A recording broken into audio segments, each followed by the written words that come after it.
Very few characters within Wuthering Waves could be called perfect, but if I had to pick one character who has as little flaws as possible, and what little flaws they do have are easily solved, I would have to pick Phoebe. Phoebe is just such an incredible character, and there is not a single point in your account's lifespan in which pulling Phoebe would be a bad idea. So honestly, I just wanted to talk about how absurd this character is at this point. So first, let's talk about how Phoebe actually works, and don't worry, this section isn't going to be very long. Phoebe has two modes, Absolution and Confession. Absolution is a DPS mode, which greatly encourages using teammates that apply Spectrofrazzle, allowing Phoebe to boost her own damage into the stratosphere. And then there's Confession, a mode all about applying and buffing Spectrofrazzle. Both of these modes give most of their buffing towards one move, Heavy Attack Starflash, which Phoebe will be able to use 4 times in Absolution and 2 times in Confession. This ability has really good AoE as well, and it's the primary source of Phoebe's damage when in Absolution, as well as the primary source of application in Confession. So with that little exposition out of the way, let's talk about why Phoebe is just such an incredible character. First of all, Phoebe's team selection, it just doesn't end. Like, at the beginning when she first came out, you could argue that she was locked to Spectro Rover, which, you know, fair, that was just true. But the final slot within her team, you had options, my mans. The primary options for a final slot ended up being Sanhua and Mortefi, with Sanhua having a faster rotation and Mortefi having higher damage output.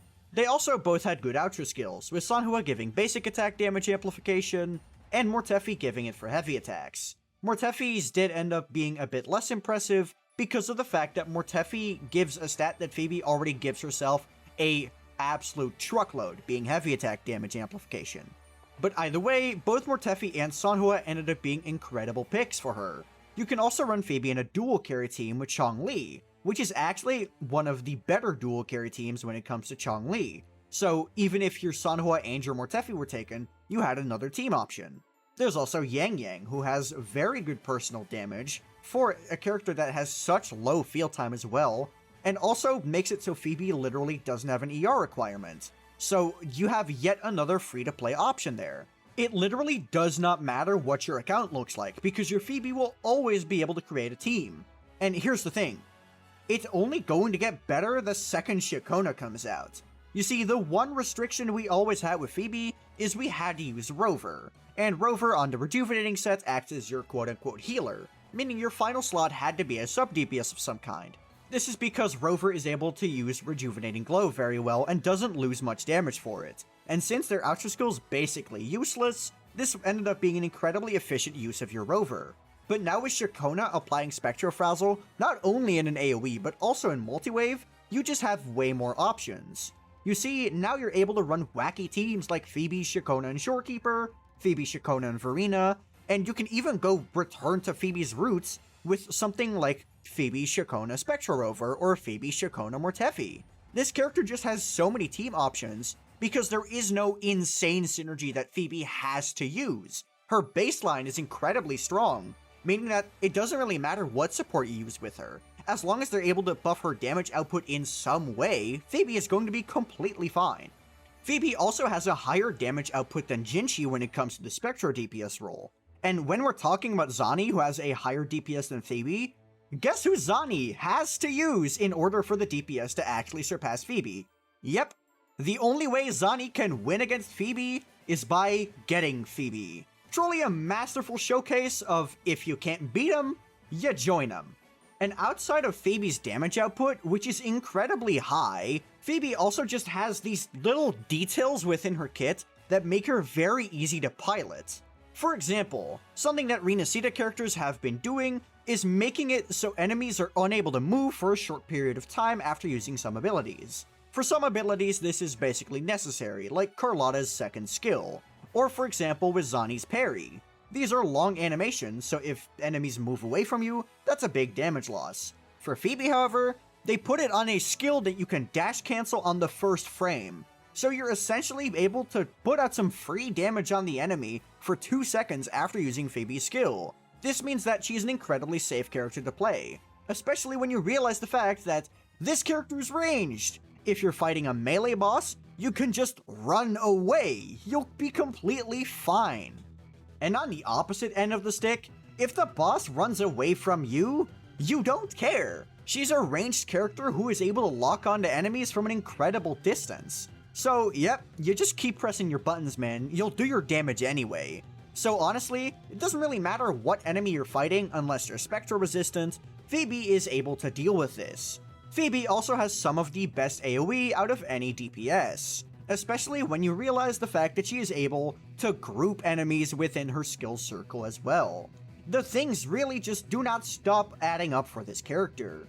You see, her heavy attack Star Flash, her Resonance Liberation, and her basic attack Communal Star all have really strong AoE on them, able to easily hit a group of enemies. So that means that when you're in an AoE scenario, you'll have a much easier time dispatching of them compared to someone like Carlotta, who has to position herself in a way to hit all of the enemies with her death knells. So that's just an incredible convenience that Phoebe has to her disposal. One thing you can say is, in a multi-wave scenario, you have to reapply Spectrofrazzle with Rover. This can be something incredibly annoying, which, yeah, you're right. However, I would like to introduce you to Shakona. Shakona is a character who is capable of applying either Arrow Erosion or Spectrofrazzle within multi-wave, meaning that, guess what? That one big weakness that made Phoebe less good in Whimpering Wastes is just completely gone now the second you pull for Shakona. Getting this one character solves Phoebe's biggest issue. It's honestly kind of ridiculous.